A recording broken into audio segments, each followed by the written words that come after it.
আসসালামু আলাইকুম ওয়ারাহমাতুল্লাহি ওয়াবারাকাতুহ। এক বাদশার একটি বাগান ছিল। বাগানটি ছিল অনেক বড় এবং বিভিন্ন স্তর বিশিষ্ট। বাদশাহ একজন লোককে ডাকলেন। তার হাতে একটি ঝুড়ি দিয়ে বললেন, আমার এই বাগানে যাও এবং ঝুড়ি বোঝাই করে নানা রকম ফলমূল নিয়ে আসো। তুমি যদি ঝুড়ি ভরে ফল আনতে পারো, আমি তোমাকে পুরস্কৃত করব। কিন্তু শর্ত হল, বাগানের যে অংশ তুমি পার হবে, সেখানে তুমি আর যেতে পারবে না। লোকটি মনে করল, এটা তো কোনো কঠিন কাজ নয়। সে এক দরজা দিয়ে বাগানে প্রবেশ করল। দেখল, গাছে গাছে ফল পেকে আছে। নানা জাতের সুন্দর সুন্দর ফল। কিন্তু এগুলো তার পছন্দ হল না। সে বাগানের সামনের অংশে গেল। এখানকার ফলগুলো তার কিছুটা পছন্দ হল।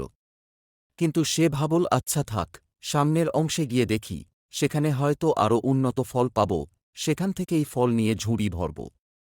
সে সামনে এসে পরের অংশে এসে অনেক উন্নত মানের ফল পেল। এখানে এসে তার মনে হল, এখান থেকে কিছু ফল ছিঁড়ে নেই।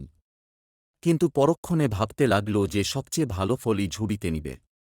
তাই সে সামনে এগিয়ে বাগানের সর্বশেষ অংশে প্রবেশ করল। সে এখানে এসে দেখল ফলের কোনো চিহ্নই নেই। অতএব সে আফসোস করতে লাগল আর বলতে লাগল, হায়, আমি যদি বাগানে ঢুকেই ফল সংগ্রহ করতাম তাহলে আমার ঝুড়ি এখন খালি থাকত না। আমি এখন বাদশাকে কি করে মুখ দেখাব? ঝুড়িসহ বাগানে প্রবেশকারী লোকটির সাথে আমলনামা সহ দুনিয়ার বাগানে প্রবেশকারী তোমাকে তুলনা করা যায়। তোমাকে নেক কাজের ফল ছিঁড়তে বলা হয়েছে, কিন্তু তুমি প্রতিদিনই ভাব, আগামীকাল থেকে ফল ছেঁড়া আরম্ভ করব। আগামী দিন করতে করতে তোমার জীবনে আর আগামী দিন আসবে না। এভাবেই তুমি শূন্য হাতে আল্লাহর সামনে হাজির হবে। এজন্য মুফতি তাকি উসমানী রহিমাহুল্লাহ বলেন, জীবনের সময়গুলো অতিবাহিত হচ্ছে। জীবন কেটে যাচ্ছে, জানা নেই বয়স বাকি কত। সুতরাং নেক কাজের বাসনা জাগ্রত হওয়ার সাথে সাথে তা করে ফেল। কে জানে, কিছুক্ষণ পরে মনের এই আগ্রহ থাকবে কিনা। এটাও জানা নাই একটু পর বেঁচে থাকব কিনা, যদিও বেঁচে থাকি হয়তো দুনিয়ার কোনো ব্যস্ততা সামনে এসে পড়বে। অতএব নেক কাজ যখনই করতে মন চায়, তখনই করে নাও। জীবন থেকে ফায়দা লুটে নাও।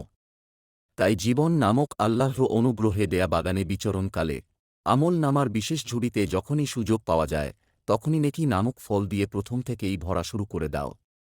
পরে সময় পাওয়া যাবে কিনা জানা নাই। আল্লাহ সুবহানাহু ওয়া তাআলা সবাইকে তৌফিক দিন। Don't forget. Like. Comment.